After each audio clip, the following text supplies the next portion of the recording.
everyone, Angela here. Life can be challenging. Trust me, I get it. However, I have learned we can either view the opposition or value the opportunity. Ponder on the problem or praise the potential. Focus on the situation or find the solution.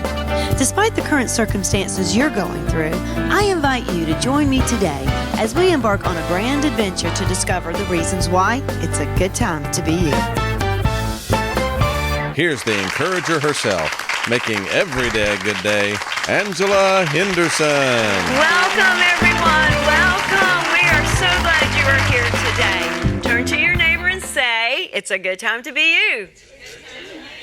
And it is. We are so glad that you're with us today. We love these opportunities to be able to build you up, to be able to encourage you, uplift you, and empower you. Today, we know that after being a part of this show, you are going to be so inspired. We have a remarkable young lady with us. Her name is Crystal Kiefer, and she has been on an amazing journey with God. Once having a passion inside of her heart as a child to want to do some really awesome things, only to have that passion robbed and taken from her. And so she began to get really discouraged, even as a teenager, as she began to lose her hearing. And something that could have made someone so bitter only made her better. It was at that moment in her life when she decided that she was going to take back the promises that God had given her, those passions that were inside of her, and she was going to do something with that. And so we want to encourage you today not to go anywhere. You want to stick right here with us as we embark on this amazing journey with Crystal Kiefer. So don't go away. We'll be right back. Hey everyone, Angela here, just wanting to encourage you to pick up my new book. It's a good time to be you. You can find it on angeladhenderson.com or amazon.com. But this is a book that you definitely need. Let me help coach you so that you can know how to turn perils into pearls and trauma into treasures. You know, life is challenging and I kind of understand that. But in the pages of this book, you are going to realize that you are created in His image. Go figure out. What about choosing joy? That should be a given. Gethsemane. Not too sure about that one, Angela. How about approved? That's something that we all want. From prison to palace. Let me show you how to get out of prison and live in the palace. Sounds of the season. You've got a season in your life, a great season ahead of you. Listen for the sound so you can pick up on it. The joys of the journey to somewhere. You know, it's not just the destiny, but it's the joy of the journey. Hey, how about as for me and my house? You can make that declaration and you and your family can serve the Lord. Burn the boats. Listen, if you want to take the island, you gotta burn the boats. Get rid of all your excuses and learn to fly like an eagle. You want to get this book today so that you can move forward in all the things that God has for you. Don't waste another day being down and discouraged and depressed. You gotta know, my friend, that it truly is a good time to be you. Welcome back, everyone, and we are so glad that you're with us today. We have an amazing young lady, Crystal Kiefer, that's coming to share her story of how she found her purpose, even at the moment when she was losing her hearing. And this wasn't something she was born with. This happened as she was in high school. And so let's give Crystal Kiefer a hand clap, and let's just welcome her onto the stage. Welcome, Crystal. Welcome. We are so glad you're here today. I'm so welcome. glad to be here. Good deal. Well, we have been very excited about this interview, Crystal. And when our producers began sharing some of the questions and the story, it's just my heart just leaped with joy at just the story of overcoming and triumph. So why don't you get us started and just take us back in time and let us go there with you of how you began with your story in finding your purpose and your place in this world. Well, so I was young and I always was creative. Like I loved color, I loved just creating things, I loved being outside, outdoors. I can tell by your earrings. They're so beautiful, by the way. So bring the flowers and I was all in. And so my very first time actually picking up a paintbrush, I asked my mom if I could paint my door to my bedroom, and she said yes, like a crazy person. Like she had never seen my art before ever. And so I was like, okay, she says yes. And so I paint the door. and I had this vision in my head, and it did not come out anything like what I had envisioned. And so I told myself, well, you're just not an artist. And I believed that forever. Like, for a long time, I thought that I wasn't an artist, and I wasn't going to pick up a paintbrush again. Oh my goodness, that's kind of like me. When I was a little girl, I was 7 years old, and my mother introduced me to the idea of piano lessons. Well, I'm thinking, oh my goodness, after one lesson, I'm going to be able to sit down at the piano and just play, away. Yes. And so after the first lesson, all I knew how to do was just peck at the keys, It was kind of disappointing for me too. Yes, that first time. Yeah, so tell me, how did you bounce back from that? What happened after that? So after that, I really just didn't pick up a paintbrush at all. I just went on to doing other things, and after I got to, high school, I didn't fit in with anyone. So I am African American, and a lot of my own people didn't like me. So I felt like an outcast a lot of times. Like, I wanted to fit in. Here I am in a small country town, and everyone was like clicking, and I just felt like I couldn't fit in with my own people. So that led me to feeling outcasted and alone in so many aspects, because when I went to other groups, I was judged, and I was called stuck up, and I was called these names that I really wasn't. It was just me being me. Yes. I wasn't accepted. Yes. Wow. I can kind of relate to that, myself just kind of growing up and being judged by your peers, and I think sometimes those puberty years are very difficult and they're very rough, and we always have that need to fit in and to be accepted. And I looked different. Religious legalism had me not fitting in, dressing the way the kids were dressing or doing all the things that they were doing. And so it was that same way for me, and I was very much judged and easily bullied. Yes. And so, I was the kid that, on any break, including lunch, my safe place was the library, because no cool kid wanted to be caught in the library. So that was a bully safe zone, was to be in the library. So share with me, when going through this time of, you had a passion for art, you felt like it was inside of you to do, but you were kind of disillusioned. Yes. As a child, and now you're in high school, and now it's just difficult because you're not fitting in and you're being judged just because of, who you are and the beautiful way that God's designed you. So tell us, how did you first begin to pick up on signs where the hearing loss was concerned? We had a lady come in, and we were all given tests, like hearing tests. So everybody had to sign up or get in line to do this hearing test. And I was a bit nervous because I felt like something was a little bit off. And then we did the hearing test, and my results came back that I had a hearing loss. Okay. And I was like, no, I don't. I don't have a hearing loss. I can hear good, And so that at that moment, I just felt really broken, like, wow, something else to add to everything else that's going on. Wow. I had never seen anyone in my age group that had hearing aids. I didn't see anything in their ears, so I thought that if I had them, I was going to be definitely standing out for sure. Yes. Well, in just a moment, we're going to come back and we're going to hear some more of Crystal's story as to how she was able to make the adjustments that all of a sudden through these changes that life was giving her. So don't go away. We'll be right back. Hey everyone, Angela here. Just wanting to invite you to share your story with us. We all have times in our lives when it just seemed like it was impossible. But then there was that moment of breakthrough. And just maybe your story was meant to be shared and imparted to be able to encourage and uplift others. Well, we would love to be able to give you that opportunity. So how about send your story into us at itsagoodtimetobeyou@gmail.com for consideration. We would love the opportunity to be able to bring you up on stage so that you can do what you were designed to do, and that was to be an encouragement to those around you.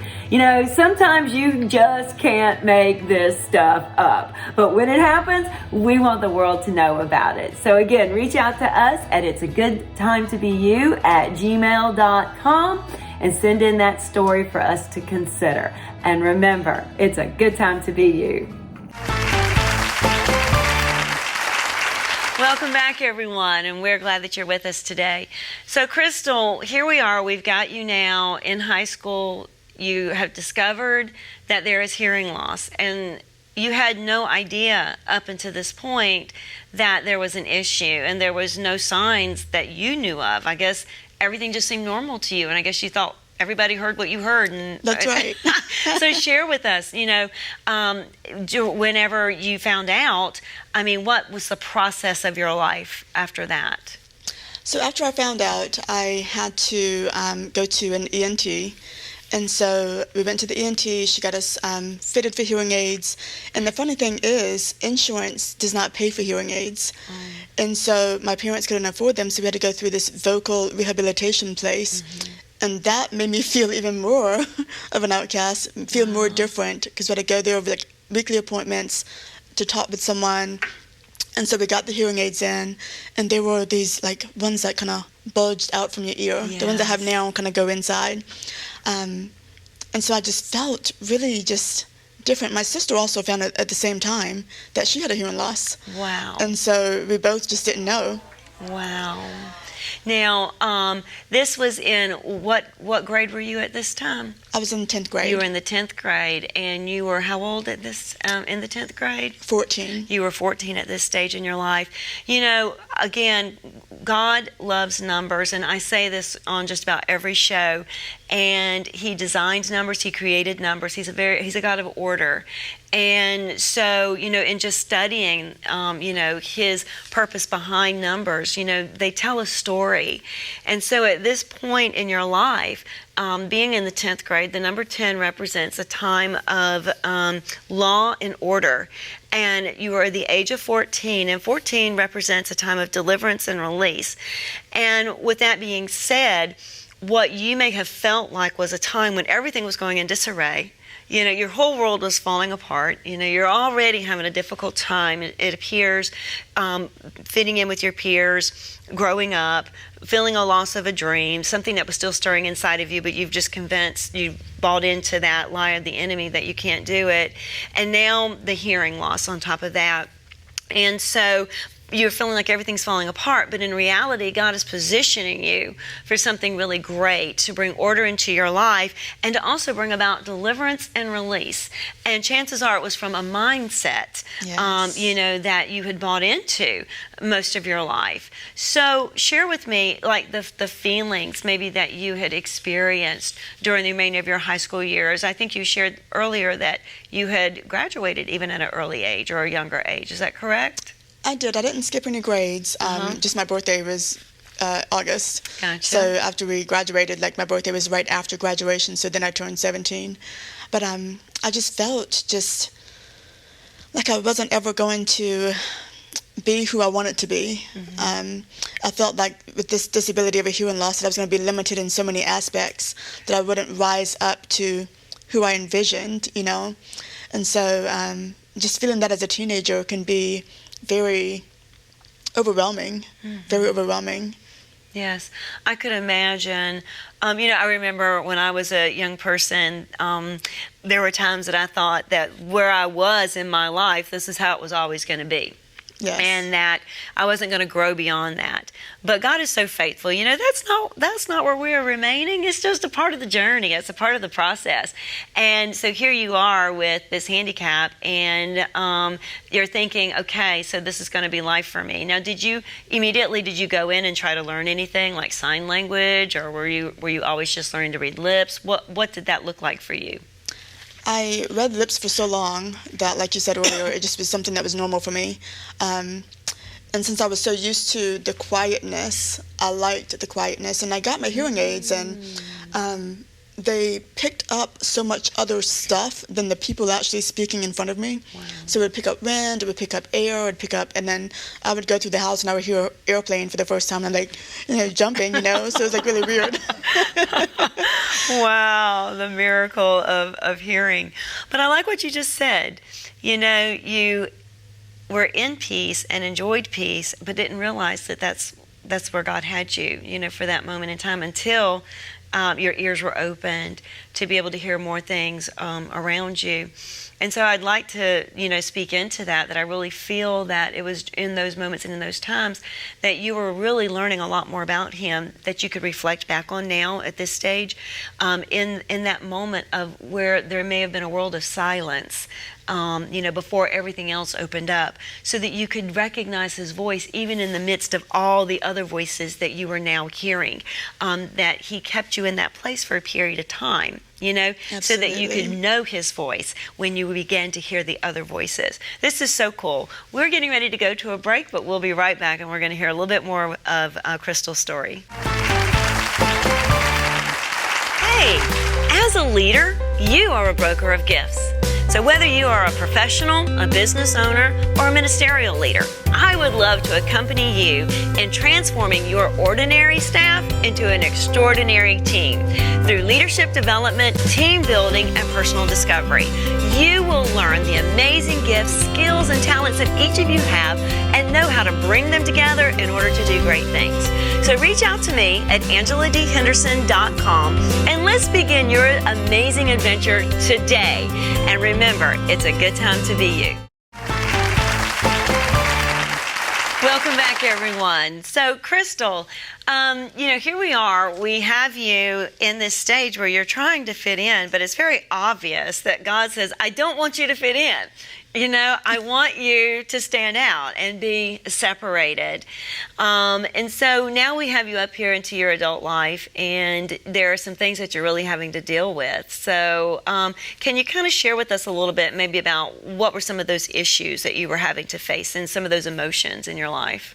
Absolutely. So the hearing loss, I realized, was an actual gift. Wow. Because I realized after I got married that I had this issue of anger inside of me. So had I been able to hear growing up, I probably would have gotten in a lot of fights. And so getting married and you got this new person you're living with, and they take you off just a little bit, and then all of this anger started manifesting itself into my adult life. But what I realized is that my father's side of the family, they had some heart trauma that was never dealt with. And so when we don't heal that heart trauma, it gets passed down in generations. Some call it generational curses, some call it, heart trauma, whatever name it is, it's something that's passed down.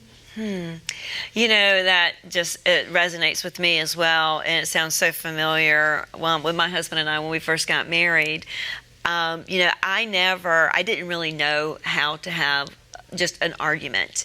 I was always the type of person, just wanted to, always make the world happy and make everybody, like me and be at peace. And so I can recall when we first got married, and I never saw my parents argue, that, and I wished I could say my kids never saw, Keith and I argue, but I never saw my parents argue. They were always hugging on each other, loving on one another. So I was very blessed to be raised in a loving home. That was the one place that I felt like I did fit in. And, but I didn't know how to have a healthy argument. And so, like you, whenever I got married, our first year of marriage, and all of a sudden these feelings were rising up, and I'm like, oh, what do I do with them? And I'm trying to suppress them. I tell everybody, I said, we had these dishes when we first got married, and they were sitting on this nice little shelf near one of the doors in our kitchen area that led to the garage. Not a single one of them survived the first year of marriage, because it was either Keith slamming the door or me throwing them at Keith. It's a wonder Keith and I survived the first year. The first year of marriage. So with this anger and the heart issue, what did you do to try to resolve that? I mean, that's a hard thing. First of all, to admit that you have an anger issue, and then to walk through a process in order to allow God to heal you of that. So what was your experience? So in 2012, I got into a car accident. I'd gone running that morning, and that afternoon my daughter wanted to go for her little workout later on. And so we were walking, and this lady swipes me on my left side, and the old Crystal would have just went bonkers on this lady. But I had peace and I had calmness over me. Did it knock you down? I just wanted to just get home, and I just gave her grace. And she asked me, should I call the doctor? Not the doctor, but the police? Should I call an ambulance? And I was like, no, could you just take me home? Wow. And I was actually right around the corner, so she just dropped me off, and she just kept saying, are you okay? Are you okay? She's like, I will be okay. My husband's an EMT. I'll call him, and then we'll take it from here. And so that it was in that moment that I realized that I didn't have this anger harboring in my spirit like it was before. Yes. It was almost as if like you didn't take it personally. Yes. Like you knew it wasn't anything that was against you. Yes. And I know a lot of times when we walk through things, we have a tendency sometimes to build up this defense, this wall of defense, and we take things personally. But you allowed your heart not to go there. And, the year 2012 is very pivotal. Back in those days, it was like the whole world was looking at like, this is the end of the Mayan calendar. It's the end of the world as we know it. And, but I believe that in reality, it was true for you. It was the end of the world as you knew it. Because up until that point, you had been the old Crystal, constantly reacting to situations because you'd built up this defense mode for protection. It just protected you. And so everybody's against me. This is just how it is. This is life. And I've got to defend myself. But you didn't do that. You opted not to do that. And I love the numbers 2012. 2012 represents 20 being redemption, 12 being ruling and reigning. And I see where God allowed you, because of a test that you passed and a work that he was already doing previously, up to this point of always bringing, those trigger moments of anger to your attention. And you knew that you wanted to work through that, and you knew that you needed to work through that. And so now you took this test head on. And I know what it's like to come into the path of a car that's not watching. Many a times my husband and I, we would slap on the hoods of cars, that were wanting to make a right-hand turn on red and didn't see us coming. And so those are very scary moments. But you passed that test, and so now here you are, being able to step into a new level of what God has for you. So We're getting ready to take a break, and when we come back, we are going to find out where you are today, having made that decision and made that choice that things were going to be different from that point on, and share with us what God is doing in your life right now and in a ministry that you never thought you could have. So don't go away. We'll be right back.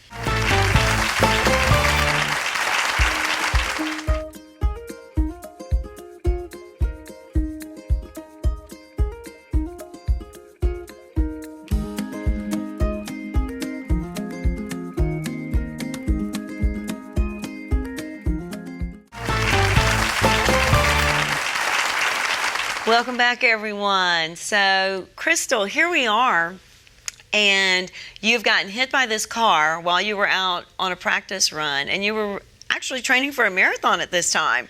So did you get to run your race? I did not get to run the race that year, but I came back to run the race in 2013. I crossed that finish line with team in training, and I got 2 medals, and it was lovely. Oh, how amazing. Now, share with me, team in training, this is where you also have to do fundraising, is that right, for cancer? Yes. Okay, and so now what you're seeing is that the run was, when God told you to run, it was more than just about you just, trying on a new pair of shoes and getting out there and hitting the pavement. But there was some significance behind why you were doing what you were doing. Absolutely. Mm-hmm. And so what was something that you experienced with that? So I met this lady online. She had a little boy that he had cancer, and I just wanted to run for him. Like, he just captured my heart. And so, during that time, God was opening my heart and revealing the passion that I had inside of me for other people, for women, to bring truth and light and help them to realize that a place where they are right now, when they think that they can't, they actually can. So pushing through hard things, pushing through obstacles is when we can rise up to who we are. I love it. When my husband and we ran our first race, it was team in training as well. And I'll never forget, in that marathon, there was a point in time where you get tired. Hey, come on, you're 26.2 miles, okay? And a half, it's 13.1. So, yeah, you get tired. And there was just something inside of me that, wanted to quit, and that was just the natural part of me. But I kept encouraging myself, and at this point in time, Keith and I both had kind of gotten separated in the run. We always told him, if you feel the need for speed, go ahead. We'll end up at the finish line at some point in time, Yes. and we'll meet there. And so this was about mile 13, and then at mile 19, I run into him, and he's on the side of the road rolling in pain. Oh, my goodness. Plantar fasciitis had kicked into his feet, and so he didn't feel like he could go on anymore, and I'm struggling just to have caught up with him where he was. And so I just said, let's get up, let's stretch this out. And so we did. And so from that point on, we continued our run together, and we came to this little island along the path of the run, and there was a gentleman standing in the middle of it with a horn, a mega horn, and he was just saying, thank you for what you're doing. Because you're doing this, I have another chance to live. It's amazing. And it was at that point, when I realized that the run was more than just about us, and about a medal. Yes. But it was about becoming significant. And this is what I hear for you, this morning, Crystal, is that your life was more than just about, running the race so that you could even discover who you were. It was imperative, and it was important that you do that. But it was because other people needed to discover who they were, and you were going to run this race to acquire something. In our race for the marathon, it was a medal. But this was key. These were keys that you were getting. And God knew that he could trust you to go there because you would come back with some keys that would unlock doors for other people, as well, to help them be successful in their races. So Yes. Thank you for not giving up and for not quitting and for finishing your race. You're welcome. You are amazing. Yes, and we're so glad you're here. So share with us, where has all this brought you to today? What's going on with Crystal today? Well, today I still have a hearing loss, but I'm going to be going for some healing on that here soon. I am basically, I love women, and my ministry is for women to rise up in truth, to drop the lies that they believe for so long, so that they can walk in the truth of who God created them to be, the truth of who he is. Amen. And so I have a ministry for women. It's called Real Amazing Women, Awesome. and it's a sisterhood group that's on Facebook. Good. And I'm an artist. I love painting and photography, and I'm also writing. I love writing. I received a word from him, and I dish it out to the people so that they can be lifted up. Love it. And so do you have a website that we can reach out to you on? Absolutely. It's crystalkiefer.com. Awesome. So Crystal, when did you realize that it was a good time to be you? Let's see, little bits and pieces. Every time I realized that this was what God had ordained and orchestrated, I realized that, you know what? I'm not so bad after all. It's a good time to be me. Absolutely. You are perfect in every way according to God's plan. So Crystal, thank you for being with us. How about at the count of three, we tell everybody it's a good time to be you. 1, 2, 3. It's a good time to be you.